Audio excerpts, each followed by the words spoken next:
Good evening. I am Uyai Aniek and coming to you live from Uyo, the capital city of Akwa Ibom State, Nigeria. Today on Spotlight Africa, China condemns killing of its nationals in CAR. Ramaphosa warns against destruction of property. Kenya receives 30,000 tons of wheat from Ukraine. Sacked Facebook moderators in Kenya sue Meta. Plus, Namibia braces for protest on Independence Day. The stories are all just ahead on Spotlight Africa. Do stay with us.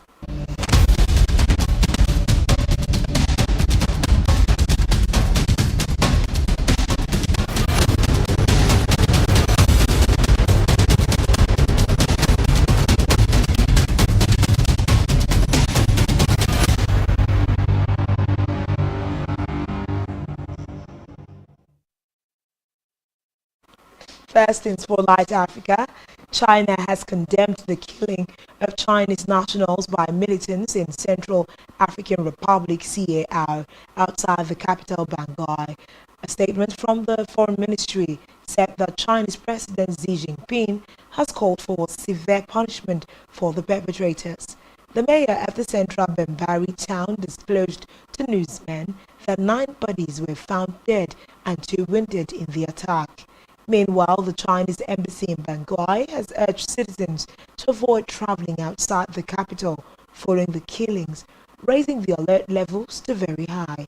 It said its government will work with embassies and governments to safeguard its citizens in African countries. In another development, Kenya Airways KQ has announced the closure of its booking offices in the western city of Kisumu in South Africa's Johannesburg yesterday due to planned anti-government protests in both countries. In a statement, Kenya Airways said the booking offices will reopen today. According to the statement, the move does not affect the operations of other booking offices within the airports of the mentioned cities.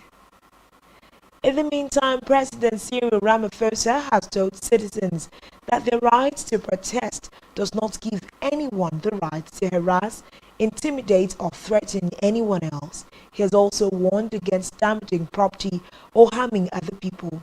It comes amid protests organized by the Minority Economic Freedom Fighters EFF party across the country. Dubbed the national shutdown, they are calling for President Cyril Ramaphosa to resign, accusing him of corruption and mismanaging an energy crisis. Meanwhile, South African police have so far arrested 87 people in connection with the protest. The state has also deployed more than 3,000 soldiers to help guard key infrastructure. Still in South Africa, a seasoned accountant, Clarity Murray, who was probing high-level corruption cases in South Africa, has been shot dead along with his son. According to reports, the 50-year-old was the liquidator for Bosasa, a company implicated in numerous government contract scandals. He also served as a liquidator for firms connected to the wealthy Gupta brothers who denied bribery accusations. Meanwhile, police will embark on an investigation to ascertain if there is a link between Murray's murder and these corruption investigations. We move now to Kenya, where its opposition leader Raila Odinga has said protests will take place every Monday until President William Ruto addresses the high cost of living, which has brought economic hardship to millions of Kenyans. The veteran leader is also pushing for what he calls electoral justice, which is a mixture of his disputed claim that he won the last election and a push to block the reconstitution of the team that runs Kenya's election. He has been leading a convoy of vehicles across different residential areas in the capital, Nairobi. Business activities have been disrupted in the capital and in Kisumu, Odinga's political stronghold. Police have been firing tear gas at protesters and have reportedly made arrests, including some of the opposition politicians. Elsewhere, the government-funded Kenya National Commission on Human Rights, KNCHR, has said it is documenting allegations of human rights violations committed in Monday's protest by both police and demonstrators. In a statement, the Commission called on the government's police watchdog to also investigate reports of vandalism, arrest, injuries, and use of live fire by police officers. The protests against the high cost of living and alleged electoral malpractices turned violent in several opposition strongholds, including parts of Nairobi and the west of the country. Still in Kenya, about 30,000 metric tons of wheat has been received from Ukraine to help families affected by drought and famine. The donation is part of Ukraine's humanitarian program. Deputy President Rigathi Gachagua, who received this shipment, said the donation will go to at least 5.4 million Kenyans who are facing starvation. The United Nations World Food Programme has supported the delivery. The donation has also been financed by several countries, including Norway, Belgium, Italy, the Czech Republic, and the United Kingdom. Meanwhile, the program has delivered more than 140,000 tons of wheat to African nations since November 2022. We move now to Ethiopia, where government has rejected a statement by the U.S. alleging that members of its forces, along with Eritrean and Amhara forces, committed war crimes during the two-year war. The Ministry of Foreign Affairs called the U.S. statement selective and inflammatory, saying the partisan and divisive approach from the U.S. is ill-advised. It said that it was untimely, coming shortly after Ethiopia launched a national consultation on transitional justice policy aiming to bring peace and reconciliation. According to the ministry, for no apparent reason, the statement appears to exonerate one party from certain allegations of human rights violations, such as rape and other forms of sexual violence, despite the clear and overwhelming evidence about the culpability. It said the U.S. statements would be used to advance highly polarized campaigns pitting one community against others in the country. More than 400 still missing in Malawi. Stay tuned for details of this and more after this time out.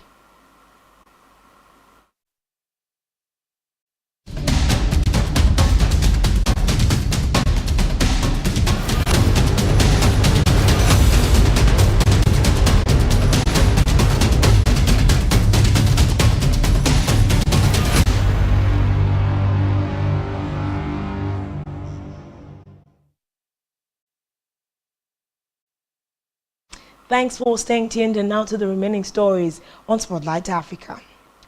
A French journalist and an American aid worker have both been released after years being held hostage by Islamist militants in West Africa. Olivia Dubuis was kidnapped almost 2 years ago while reporting in Mali near the northern city of Gao. Dubuis was held by a jihadist group linked to Al-Qaeda in the Islamic Maghreb. The aid worker Jeffrey Wudik was kidnapped in Niger more than 6 years ago. It is not clear what led to their release, but both men are now in Niamey. In the meantime, Namibian activists have vowed to go on with protests against unemployment despite a police ban. As the country marks 33 years of independence today, Inspector General of Police Joseph Shinkogo on Monday directed the Namibia Economic Freedom Fighters (NEFF) to choose another day to protest. Shinkongo said holding protest on Independence Day may cause feelings of hostility. NEF activists have, however, said they will go on with their demonstrations and accused the government of undermining their rights by deciding when to protest. Meanwhile, NEF activist Michael Amushelo has called on unemployed youth to join the nationwide protest. He said unemployment in the country was now a national crisis. Elsewhere, authorities in Malawi say the number of people who are still missing following Storm Freddy has risen from 349 to 427 as more countries continue to send humanitarian aid. Malawi's Department of Disaster Management Affairs, DODMA, on Monday said it received rapid assessment reports from 15 affected regions in the country. Meanwhile, several countries including the UK, Tanzania and Zambia have sent teams to help in rescue operations. Recall that the storm struck Mozambique and Malawi last week for the second time in a month, destroying scores of homes and triggering widespread floods. Malawi's government has set up over 500 camps across the country's southern region, where up to 10 districts have been affected. In a related development, our search and rescue operations continue in Malawi in the aftermath of Tropical Storm Freddy. Some of the country's biggest musicians have been supporting relief efforts.